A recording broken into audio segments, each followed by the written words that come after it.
اتفقنا في هذا الخصوص على تكثيف التنسيق والتشاور حيال تطورات القضية الفلسطينية.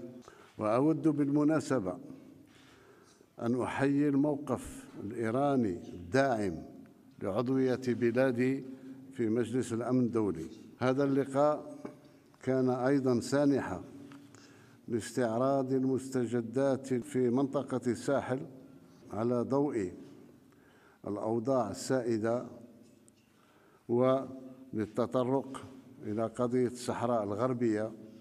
وفي هذا الصدد أعرب عن ارتياحي لتطابق وجهات النظر ولتوافقنا على مواصلة الجهود للمساهمة في استتباب الاستقرار في هذه المنطقة وحفظ السلام والأمن الإقليمي والدولي.